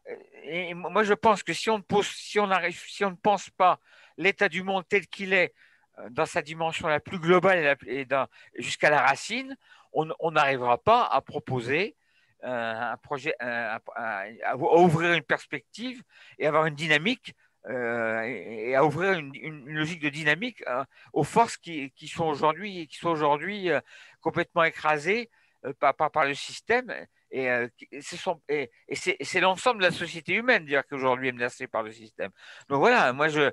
Oui, mais là tu dis très justement qu'il faut situer les choses au bon niveau. Mais pour faire ce que tu dis, encore faut-il que tu aies bien discerné et circonscrit les choses. Parce que confondre, enfin mettre au même plan, disons, la praxis révolutionnaire avec la praxis bourgeoise, à mon sens, ça entraîne une confusion. La praxis révolutionnaire n'est pas au même niveau que la praxis ou l'antipraxis bourgeoise, qui, là, on a, d'après ce qu'a dit d'ailleurs Antoine au début, on a un changement quasi ontologique, quoi. Donc on passe d'une société qui abolit le rapport de production. Et c'est ça que c'est ça que Sanchez Vasquez appelle transformation. Oui, bien sûr. Alors après, il dit qu'il y a des trucs pratiques effectivement qui sont faits, mais par négatif, c'est-à-dire qu'ils empêchent. Le travail de la bourgeoisie, c'est simplement d'empêcher cette transformation. Donc c'est une non-transformation. Et par le fait, par ses discours, par son idéologie, elle permet de suturer les contradictions qui ne peuvent pas apparaître. Et donc, par défaut, on n'a pas de transformation. Bon, alors, on n'est pas absolument pas au même niveau que la praxis révolutionnaire. C'est de ça dont parle Sanchez. Ok, ça ne me gêne pas. Sauf que pour qu'il y ait une pratique révolutionnaire au niveau, il faut qu'elle ait une pensée du monde au niveau. C'est ça que ça veut dire. C'est Oui. que le manifeste, moi je pense que la grande force du manifeste, c'est de penser l'état du monde tel que Marx, Engels et le cercle des communistes de l'époque pensent, appréhendent, et que si on ne pense pas, et que si on apprend, et que la capacité, il n'y a pas de réalisation automatique, mais il n'y a pas de dépassement des contradictions du système si on n'est pas capable de les mettre à nu et de se situer au bon niveau. Tout à C'est fait, ça tout que à ça fait. veut dire. Tout à fait. Donc, Michel, bah, vas-y. Oui, d'abord, moi je suis d'accord avec Marc sur l'idée qu'il faut attacher une importance au fait que le manifeste du Parti communiste de 1848 est un texte conjoncturel. Alors, avec plein de choses qui ne sont pas conjoncturelles dedans, mais que ses intentions, sa fonction a quelque chose de conjoncturel, et ce n'est pas péjoratif de dire ça. Parce que c'est précisément parce qu'il y a une dimension de la praxis dans le manifeste qui a cette dimension conjoncturelle. La praxis se pense toujours par rapport à une conjoncture. La praxis n'est pas quelque chose détachable du concret. Voilà. Donc, je passe là-dessus, mais je crois qu'on a parfois, souvent, oublié le caractère conjoncturel du manifeste du Parti communiste et oublié de réinterroger le lien entre la conjoncture et le contenu du manifeste, ce qui a pu conduire à sacraliser une parole conjoncturelle, avec parfois des effets qui étaient des effets problématiques, voire pires, pour la théorie révolutionnaire elle-même et pour la démarche révolutionnaire, pour la pratique révolutionnaire elle-même. Bon, je ferme la parenthèse là-dessus. Moi, je crois que la discussion qu'on a là, c'est vraiment une discussion assez cruciale et passionnante, parce que de quoi parle-t-on finalement? On se pose des questions du type, qu'est-ce que c'est qu'une théorie? Qu'est-ce que c'est qu'une idéologie? Quelle est la place de la philosophie dans tout ça? Et comment la philosophie, en tant que dimension de la théorie, opère-t-elle? Comment elle opère? Comment ça se passe?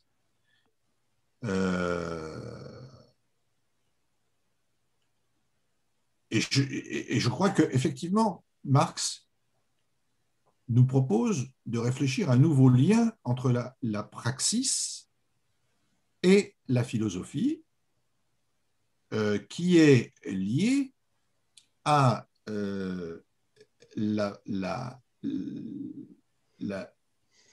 volonté de mettre la philosophie au service d'une transformation du monde qui sorte le monde du Moyen-Âge capitaliste. Voilà. Donc, ça veut dire, à mon avis, que cette question de la pratique se pose au sein même de la théorie. Et que la théorie n'est pas une bulle extérieure qui entretiendrait même un rapport d'effet avec la pratique. Ça va bien au-delà de ça. Il y a une intrication extrêmement grande entre le travail théorique et le travail politique révolutionnaire. Dans le travail théorique révolutionnaire et le travail politique révolutionnaire. Voilà. Qui est d'ailleurs une intrication toujours renouvelée, parce que le concret et la praxis amènent à ce renouvellement permanent. On ne peut jamais considérer qu'on est arrivé quelque part à exprimer une essence quelconque du rapport entre la théorie et la pratique. Je pense que dans le texte que tu nous as lu, Edmond, il y a, c'est pour ça que je regardais un texte espagnol pour autant que j'arrive à le lire, mais enfin ça se lit, hein. Il faut prendre un peu de temps, mais ça se lit. Pour quelqu'un qui n'est pas hispanisant, moi je ne le suis pas, hein. Bon, peut-être, hein.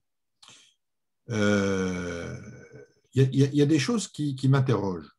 Tu vois, quand on dit, par exemple, quand il dit, par exemple, nous avions déjà dit que même les théories les plus éloignées de la praxis, c'est-à-dire celles qui aspirent purement et simplement à interpréter le monde, bien sûr, il fait écho à une thèse de Feuerbach, sur Feuerbach, qui dit jusqu'ici, les philosophes n'ont fait qu'interpréter le monde, il s'agit désormais de le transformer. En gros, c'est ce qu'il dit. Bon.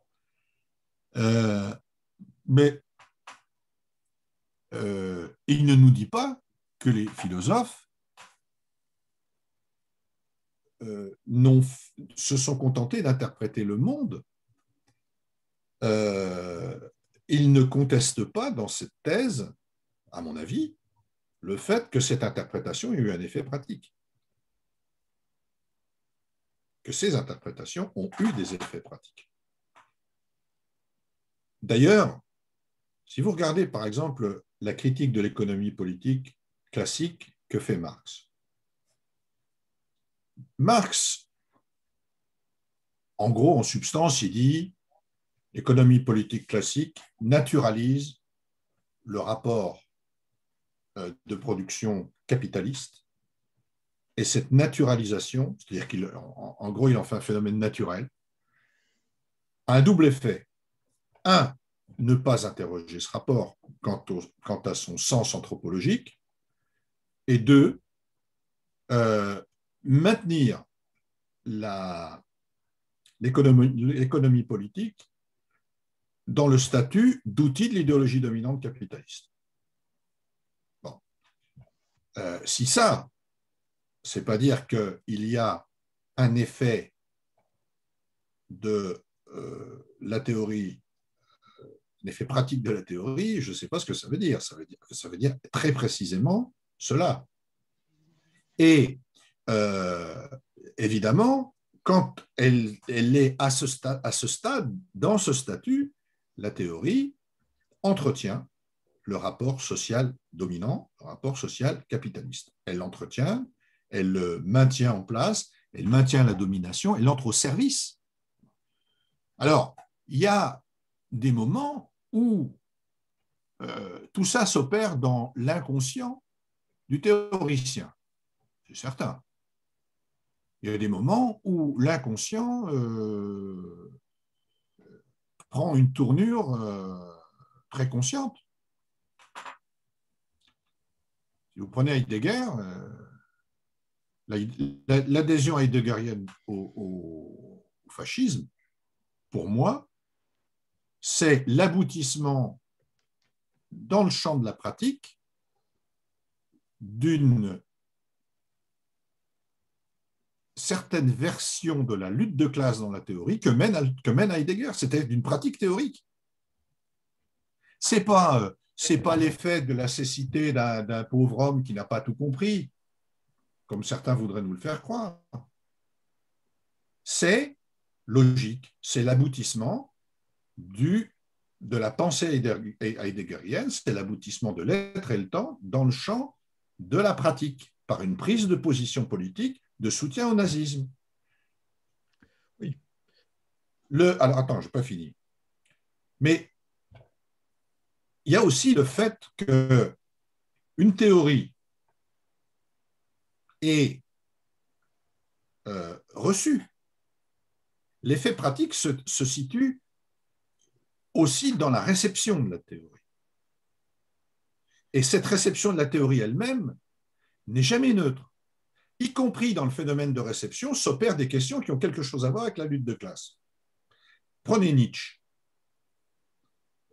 On pourrait prendre Heidegger aussi, mais prenez Nietzsche. La réception de l'œuvre de Nietzsche s'est appuyée sur certains aspects de l'œuvre de Nietzsche qu'elle a retraduit.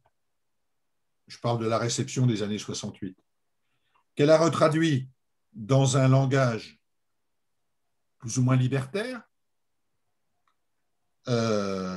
en négligeant de prêter attention à ce qui, dans l'œuvre de Nietzsche, relève d'un conservatisme, d'un d'une affirmation de la suprématie de l'allemand, avec un grand A, et du peuple allemand.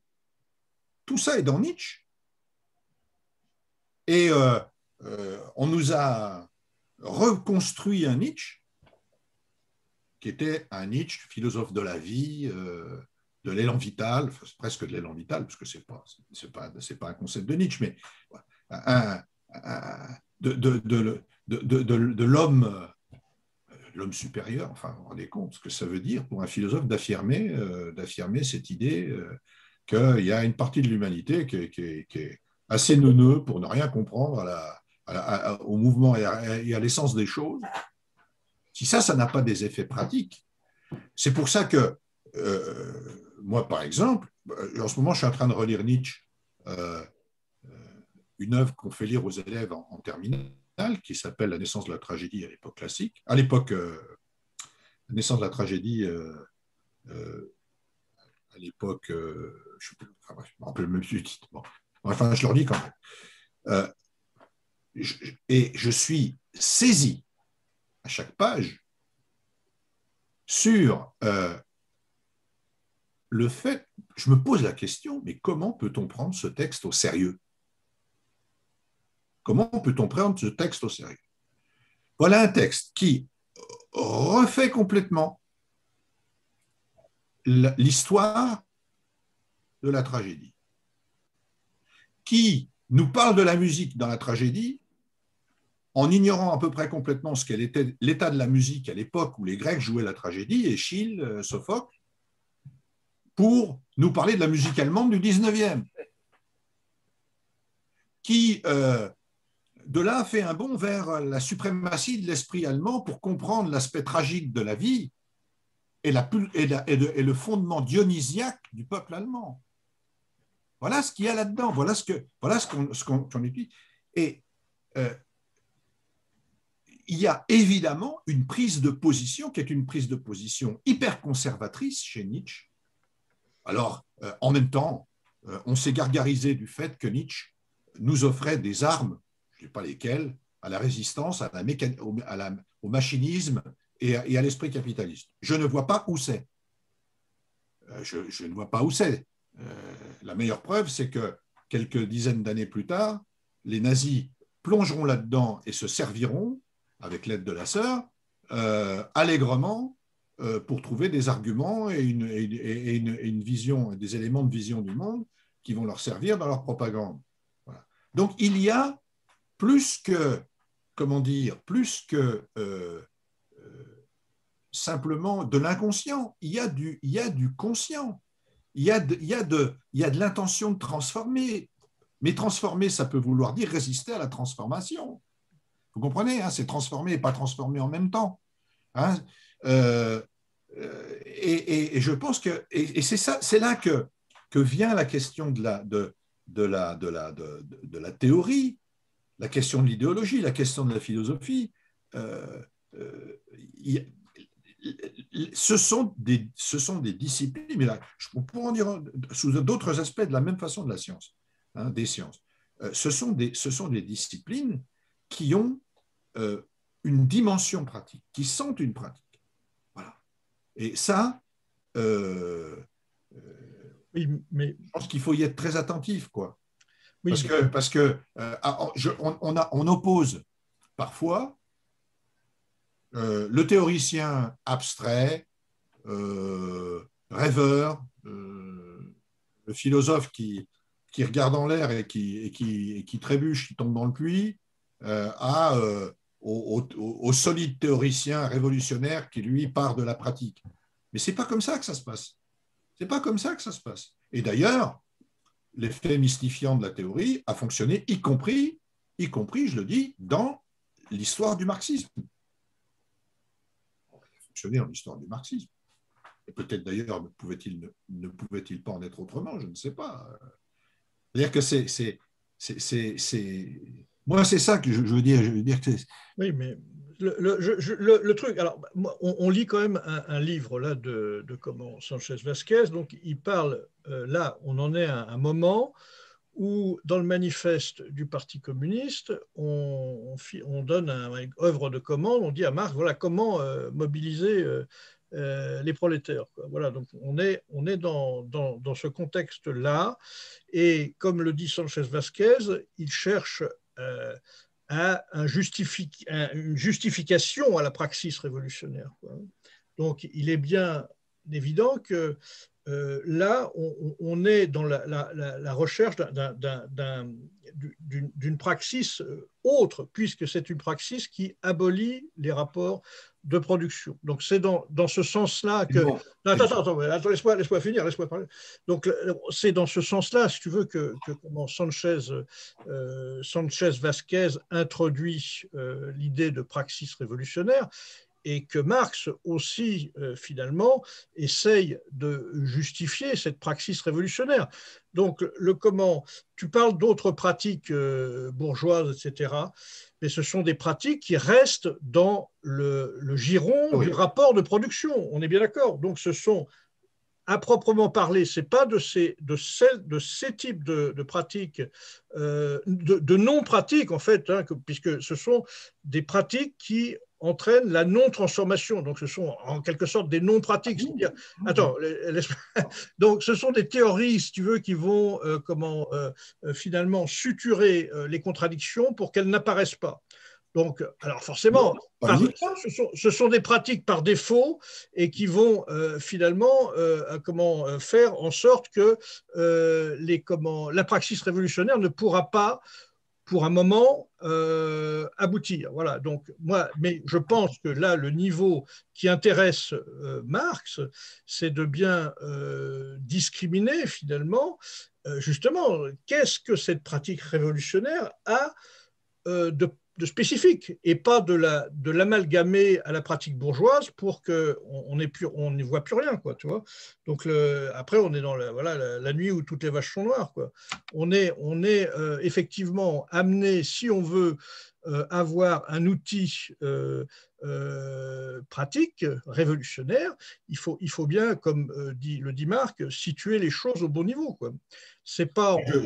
Je ne suis pas d'accord avec ta formule. C'est pas dans son idée. C'est pas une non-pratique. Non, mais tu vois, s'il fait le contraire, s'il dit, voilà, bon, la praxis révolutionnaire n'est rien de plus qu'une pratique. Il n'y a pas de différence entre la praxis bourgeoise. C'est pas ce que je dis. Non, mais je dis justement qu'il faut travailler cette différence. Oui, il faut travailler mieux ce que c'est que la pratique révolutionnaire. Justement, la théorie révolutionnaire. Absolument. Donc le fait est que il faut se situer, si tu veux, dans l'approche de ce livre et dans l'approche que Sanchez Vasquez interprète, hein, c'est sûr, mais enfin, je pense qu'il est quand même outillé pour, hein, quand même. Et moi, je crois plutôt qu'il faut essayer de discriminer justement ce qu'est cette pratique révolutionnaire de spécifique pour pouvoir sinon la réaliser, puisque ce n'est pas nous qui la réaliserons, mais que c'est les masses dont nous faisons partie, mais à titre vraiment infinitésimal. Mais donc, effectivement, parce que la question, elle est que faire pour que les masses transforment, c'est ça, quoi, la question. Quoi. La question, c'est la question aujourd'hui, je veux dire, pourquoi il y a 50% d'abstentionnistes, quoi. Que faire pour que ces mecs-là, pour que ces gens, ces femmes, ces hommes, eh bien, voilà, donc, alors, c'est eux qui se... Alors, évidemment, l'idéologie bourgeoise va, par moult artifices, recouvrir les contradictions par moult, disons, des choses qui cachent. Bon, ça, c'est un travail de non-transformation, finalement. C'est ce que Sanchez Vasquez dit, quoi. C'est-à-dire qu'il fait bien la différence entre des pratiques, effectivement, qui permettent d'empêcher, il le dit, hein, empêcher la transformation, entraver la transformation, et une pratique révolutionnaire qui, elles, aboutissent à ce que les masses aient accès, se saisissent finalement, et parce qu'elles les comprennent, ou qu'elles saisissent en grande partie, etc., ces contradictions, pour les bouleverser, quoi. Donc on est dans ça. Alors je pense qu'il faut vraiment faire, disons, bien discriminer quand même les niveaux, parce qu'on n'est pas au même niveau. La praxis révolutionnaire, c'est une praxis qui abolit les rapports de production, et c'est un moment, comme le disait Antoine, tout à fait singulier dans l'histoire de l'humanité.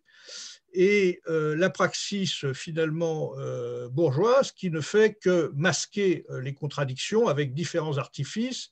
Elle le fait depuis plusieurs siècles, elle est très habile là-dedans. Voilà, donc moi je pense que c'est pas. Alors je vois pas, je vois pas ce qu'on peut tirer, si tu veux, de tirer des comment des similitudes entre la praxis révolutionnaire et la praxis bourgeoise. Elles sont d'un niveau autre, c'est-à-dire que et c'est comme ça que je crois, Sanchez Vasquez. Edmond, moi je ne parle pas de praxis révolutionnaire et de discrimination avec la pratique autre. Oui. Je parle de théorie. Oui, oui. Je dis, je dis que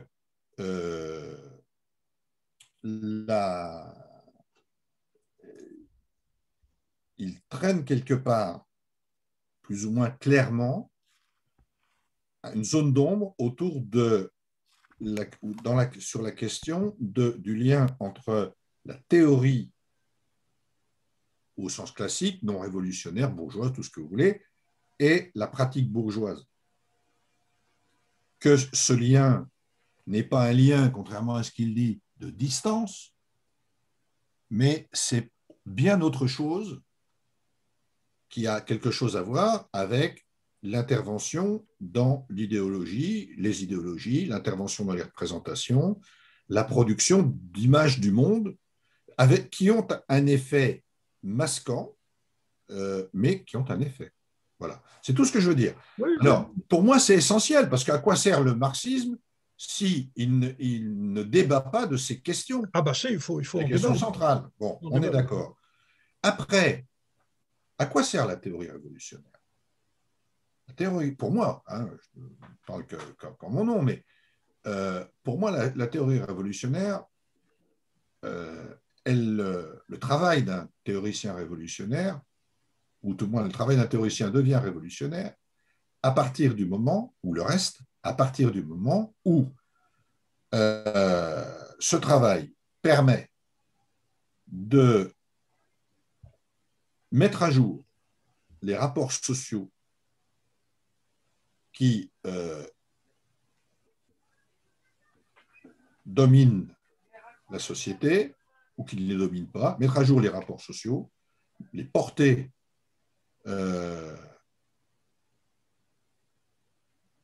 en éclairage et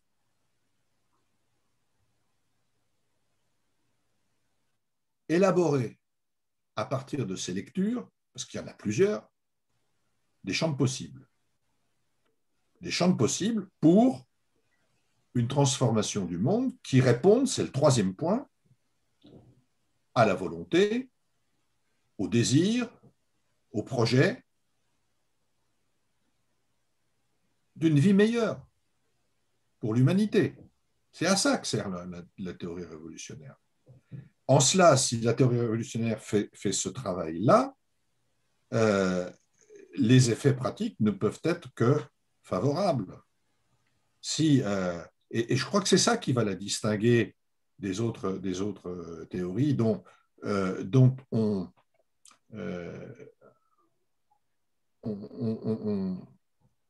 mesure l'extrême diversité à la fois de déclinaison, de terrain, de forme, tout ce que vous voulez. Quel rapport y a-t-il entre, je ne sais pas moi, Nietzsche et le structuralisme? Bon, mais il y a un rapport. Oui. C'est-à-dire que dans la constellation de ce que les marxistes appellent la lutte des classes, il y a deux camps. Il y a deux camps. Oui. Ça ne veut pas dire qu'il n'y a pas parfois des échanges, des passerelles, des machins, mais il y a deux camps. Oui, soit consciemment ou inconsciemment, on on s'installe dans le monde tel qu'il est, et ou bien on le sublime, ou bien on le subit, ou bien on l'interprète, soit on se donne comme projet de le comprendre pour le transformer. Ce n'est pas la même chose. C'est ça la différence. Mais alors, justement, la Kluskar, par exemple, va dans ton sens, parce que dans le Critique du libéralisme libertaire, il analyse voilà, Oui. en long, en large, si tu veux, en quoi il essaye justement de trouver, de catégoriser ces différentes propagandes. Là, tu parlais de qu'est-ce qui rassemble, comment Nietzsche et Lévi-Strauss, ou Nietzsche et les structuralistes. Bon, c'est tout l'apport de Kluskar dans Critique du libéralisme libertaire, avec sa critique du néo-kantisme, de montrer qu'effectivement, on leur trouve par exemple, entre Nietzsche, entre Heidegger, qui n'est pas loin de Nietzsche, et les structuralistes, il y a une donation de sens selon l'authenticité de l'être chez l'un. Et donc, quelque chose de réactionnaire qui revient finalement à l'origine, quoi, ou selon un invariant structural chez Lévi-Strauss, donc quelque chose de figé qui empêche finalement, dans les deux cas, eh bien, ça empêche l'histoire finalement, quoi, parce que voilà, si tu reviens aux origines, c'est une négation de l'histoire. Si tu reviens au présocratique ou à je ne sais quoi, et si tu reviens, si tu fais dans l'invariant structural, ça veut dire que la société ne peut pas bouger, elle est figée, etc. Et elle n'a rien à attendre de l'histoire, quoi, finalement. Donc, il fait, et ce n'est pas les seuls, parce qu'il parle de donation de sens selon le signifiant, donc interdisant le signifié et le référent. Il parle de dichotomie noumène-phénomène, de dichotomie formalisme, empirisme, Bourdieu, Baudrillard. Donc il y a bien effectivement il faut disons, bien mailler, il y a tout un maillage finalement contre-révolutionnaires finalement, d'idéologies qui sont là pour que les contradictions n'apparaissent pas, quoi, parce qu'effectivement, pour vivre heureux, vivons cachés, quoi. Donc il vaut mieux que le capitalisme, effectivement, il va produire et promouvoir, parce que, comme le montre également Georges Lukács dans La destruction de la raison, tous ces gens ont été largement promus, quoi, donc que ce soit Kierkegaard, Schelling, Schopenhauer, Heidegger, etc. Donc toutes ces idéologies-là ont été largement promues. Mais ce sont des idéologies de l'anti-transformation, quoi. Donc, est-ce qu'on peut vraiment mettre... ils maintiennent le statu quo, quoi. Donc, je pense que là, comme il s'agit de praxis révolutionnaire en tant qu'élément nouveau pour passer à autre chose, je pense qu'ils ne mettent pas au même niveau, si tu veux. Sanchez Vasquez le dit, quoi. Donc, et Marx, je ne crois pas, fait un distinguo, quoi. De toute façon, il fait effectivement un distinguo entre les deux types, les deux types de pratiques, quoi. Et donc, voilà, donc une théorie qui finalement empêche la transformation n'est pas, à mon sens, du même niveau qu'une théorie qui va donner des éléments, mais qui par elle-même ne transformera pas, quoi. Il faudra bien que ce soit les masses qui se saisissent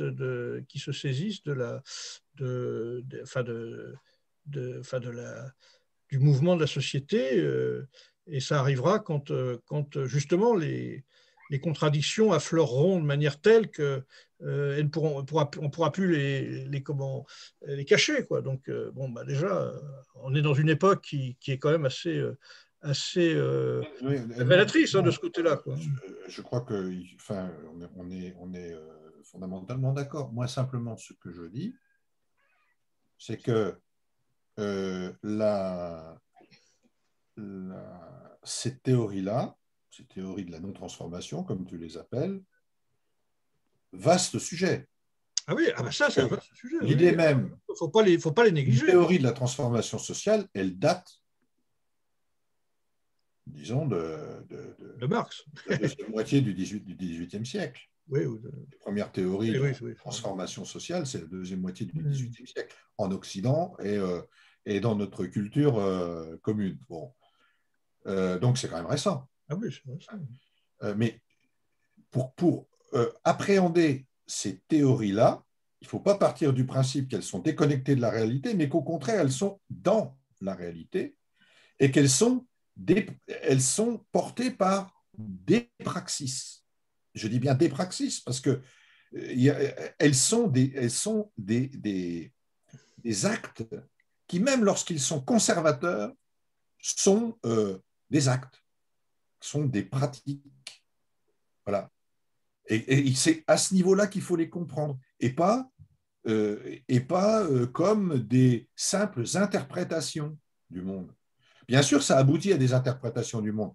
Tout le monde interprète le monde, hein, je suis désolé, mais s'il y avait une seule interprétation valable du monde, il y a longtemps qu'un certain nombre de problèmes seraient réglés. Mais la question n'est pas de savoir si c'est des interprétations, la question est de savoir quelle pratique les a produites, quelle idéologie elles nourrissent, comment tout ça s'opère, comment ça fonctionne. Voilà. C'est ce que j'appelais le rapport entre la philosophie et l'idéologie, le statut particulier de la théorie ou de la philosophie, encore ce n'est pas forcément la même chose, dans le processus dans la pratique. Hein. À un moment donné, dans des circonstances données, il n'y a pas... Chaque philosophie, de ce point de vue, est un cas particulier. Oui, mais néanmoins, on ne peut pas s'interdire, si tu veux, comme l'a fait Kluskar, d'essayer de leur trouver des points communs. Parce que. Mais au contraire, je suis d'accord avec ça. Je l'ai déjà dit. Sur le fond, je suis d'accord avec Kluskar. Simplement, je lui reproche parfois, pas toujours, parce que heureusement, il n'y a pas que ça chez Kluskar, mais parfois une certaine, souplesse de plume qui conduit à sauter des étapes. Pour moi, la philosophie, c'est un travail laborieux. C'est un travail lent, laborieux. Voilà. Je suis un tâcheron, moi. D'accord. Je n'attends pas être autre chose. Tu vois. Alors, je crois que Kluskar aussi était un tâcheron. M'impressionne beaucoup. Voilà, comment c'est tout. Les gens que je vois voler d'un point à un autre, virevolter, m'impressionnent beaucoup. Parfois, il y a un peu de ça c'est vrai. Par contre, il y a un autre point sur lequel je ne céderai pas, c'est celui dont on a parlé la dernière fois. Je pense que l'analyse des pratiques, des théories autres que, entre guillemets, ou sans guillemets, comme vous les révolutionnaires, est fructueuse. Parce que ces gens-là rencontrent des problèmes et essayent de les régler. Ils produisent du concept. Si les révolutionnaires avaient seuls le privilège de produire du concept, ça se saurait. Y compris parfois ceux qui se réclament de la révolution sont les premiers à ne pas en produire et à vivre sur des concepts figés. Ça arrive. Il y en a qui s'entraînent depuis 600 ans et nous, on s'entraîne que depuis une centaine d'années. C'est aussi un problème d'entraînement, oui. C'est un sport. Rendez-vous dans 600 ans, quoi, comme on dit. Je ne suis pas sûr qu'on soit très frais dans 600 ans. Mais donc, je ne sais pas, hein, mais c'est effectivement. Moi, je suis d'accord pour. Je crois qu'Antoine a démissionné. Il est parti dormir, sans doute. Bon. Il a. Non, c'est assez pour aujourd'hui. Oui. Il revient dans 600 ans, justement. Il est parti faire une sieste de 4 siècles. Non, d'accord. Il est quelle heure, là? 16h02. 16h02. Est-ce qu'on lit autre chose ou est-ce qu'on s'arrête là, comme vous le sentez, quoi? Moi, je suis obligé de vous quitter vers 16h30. Pas à la minute près, hein, mais. Écoutez, moi, je vous propose un truc. On va lire cette partie-là, la partie qui suit. Hein. Il y a 2 pages, 3 pages, 4 pages. Oui. 3 pages. Et puis après. Par contre, j'aimerais qu'après ou avant, si vous voulez, on se fixe le calendrier parce que moi, je vais avoir des contraintes familiales et je voudrais savoir quand est-ce qu'on. On en parle après, une fois qu'on a arrêté l'enregistrement. Est-ce que vous voulez que je lise? Ah bah oui, Ça ne vous dérange pas? bah oui. Moi, je suis pour que je Non, mais délègue la pratique. voilà, je lis mal. Hein. Bon, enfin, bon. Le développement historique, c'est ça, hein? Non, c'est le problème du passage de. Alors, attends. Ah non, ça c'était le. D'accord. Je me suis gouré de page. Le développement historique, absolument. Marx et Engels réaffirment dans le manifeste ce qu'ils avaient vu dans l'idéologie allemande, c'est-à-dire que tous les conflits ont à l'origine la contradiction entre les forces productives et les rapports de production, contradiction qui se traduit nécessairement par une révolution. Dans la section 1, on voit cette dialectique lorsqu'on expose le développement historique de la bourgeoisie dans la lutte avec les rapports féodaux de production, ainsi que le conflit moderne entre les forces productives et les rapports bourgeois de production. Je cite, « Depuis des dizaines d'années, l'histoire de l'industrie et du commerce n'est autre chose que l'histoire de la révolte des forces productives modernes contre les rapports modernes de production, contre le régime de propriété qui conditionne l'existence de la bourgeoisie et sa domination. » C'est tiré du manifeste. Il est vrai que dès que l'on ouvre le manifeste, on lit aussi « Toute l'histoire jusqu'à nos jours n'a été que l'histoire de lutte de classe », ce qui peut donner l'impression que la lutte des classes est le facteur déterminant du développement historique. Mais il y a quelques décennies, l'histoire de l'industrie et le commerce n'est, entre guillemets, toujours autre chose que l'histoire de la révolte des forces productives modernes contre les rapports modernes de production, contre le régime de propriété qui conditionne l'existence de la bourgeoisie et sa domination. Fermez les guillemets. Toujours des guillemets. L'idée fondamentale et directrice du manifeste, à savoir que la production économique et la structure sociale qui en résulte nécessairement forment à chaque époque historique la base de l'histoire politique et intellectuelle de cette époque. Que, par suite, entre parenthèses, depuis la dissolution de la propriété commune du sol des temps primitifs, virgule, toute l'histoire a été une histoire de lutte de classe, de lutte entre classes exploitées et classes exploitantes, entre classes dominées et classes dominantes, aux différentes étapes de leur développement social. Mais que cette lecture actuellement atteint, non, que cette lutte a actuellement atteint une étape où la classe exploitée et opprimée, le prolétariat, ne peut plus se libérer de la classe qui l'exploite et l'opprime, la bourgeoisie, sans libérer en même temps et à tout jamais la société entière de l'exploitation, de l'oppression et des luttes des classes. 3 petits points. C'est tiré toujours du manifeste. Fermez la citation. Il n'y a rien dans le manifeste qui permette de créer l'idée selon laquelle la lutte des classes est le facteur historique déterminant, comme on le déduirait à partir d'une lecture économiste du texte. Une affirmation qui méritera débat quand on en parlera. Une lecture similaire serait en contradiction non seulement avec le sens qui imprègne tout le manifeste lorsqu'il met en valeur le rôle actif de la bourgeoisie et spécialement du prolétariat dans les changements politiques, mais également avec des manifestations claires de Marx et Engels dans le même texte. En fait, il n'est pas inéluctable que le processus économique et le déchaînement de la lutte de classe, comme l'expression de cette lutte, puissent amener à des résultats complètement opposés.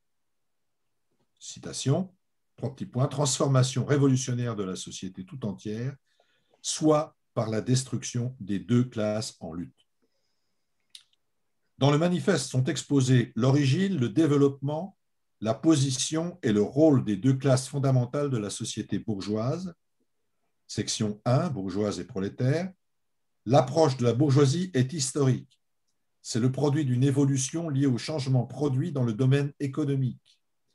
Du point de vue politique, elle a évolué de couches opprimées dans la société féodale jusqu'à ce que, entre guillemets, l'établissement de la grande industrie et du marché mondial se soit finalement emparé de la souveraineté politique exclusive dans l'État représentatif moderne.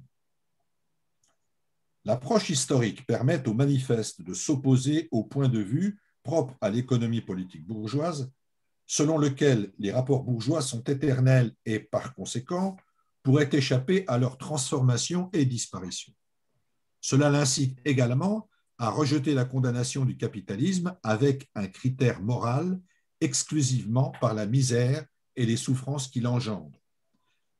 Face à toute apologie ou négation absolue, le manifeste avoue que, entre guillemets, la bourgeoisie a joué dans l'histoire un rôle éminemment révolutionnaire, fermez les guillemets, lorsqu'elle fait une révolution incessante dans la production, en l'étendant à une échelle mondiale et en créant d'immenses forces productives, entre guillemets, des forces productives plus nombreuses et plus colossales que ne l'avaient fait toutes les générations passées prises ensemble. Fermez les guillemets. À cause de son développement historique, la bourgeoisie crée les conditions de sa disparition. Les armes, entre parenthèses les forces productives, et les hommes, les prolétaires, qui doivent la détruire. Avec ce traitement historique, le prolétariat se présente en tant que produit du développement capitaliste, de même que comme condition pour l'existence du capitaliste. Le développement capitaliste, entre parenthèses, accumulation du capital, extension de l'emploi des machines, division croissante du travail, etc., aggrave les conditions de vie de l'ouvrier jusqu'au point où l'on voit que la bourgeoisie ne peut plus continuer à dominer et que son existence est devenue incompatible avec celle de la société. Dans la caractérisation de la situation de l'ouvrier, nous ne trouvons plus les éléments anthropologiques qui étaient encore présents dans la Sainte Famille. À la fin de la section 1 est soulignée vigoureusement la détermination objective de sa situation et de sa mission historique révolutionnaire. Citation : « Le progrès de l'industrie, dont la bourgeoisie est l'agent sans volonté propre et sans résistance, substitue à l'isolement des ouvriers résultant de leur concurrence leur union révolutionnaire par l'association. Ainsi, le développement de la grande industrie sape sous les pieds de la bourgeoisie le terrain même sur lequel elle a établi son système de production et d'appropriation. Avant tout, la bourgeoisie produit ses propres fossoyeurs. Sa chute et la victoire du prolétariat sont également inévitables. Le développement même du capitalisme porte ainsi atteinte à son existence, rend nécessaire sa transformation et produit l'agent de celle-ci, le prolétariat en tant que fossoyeur de la bourgeoisie. Il acquiert cette fonction dans un processus révolutionnaire dont la justification objective est, je cite, la révolte des forces productives modernes contre les rapports modernes de production, contre le régime de propriété qui conditionne l'existence de la bourgeoisie et sa domination. Fermez les guillemets, c'est toujours le manifeste. Mais cette rébellion du point de vue économique n'est pas encore la révolution sur le plan politique, comme passage du pouvoir des mains de la bourgeoisie à celle du prolétariat. L'une n'amène pas mécaniquement l'autre, comme le prouve le fait, noté dans le manifeste, que, je cite, la révolte des forces productives se produit depuis des dizaines d'années tant que le changement politique, la révolution prolétarienne, qui est le passage qu'on souhaite avoir, n'a pas encore été fait. Très bien, merci. Donc, tous les soirs, avant de se coucher, Ouais. on lit ces 4 pages. Oui, À lire. Hein. Et on se met en oraison et voilà, c'est ça. Donc on les relira le prochain coup alors. Donc, oui. Puisque Oui, Marc va nous quitter, on n'a plus qu'un quart d'heure. Donc on coupe le son et on reviendra. Arrêtez l'enregistrement.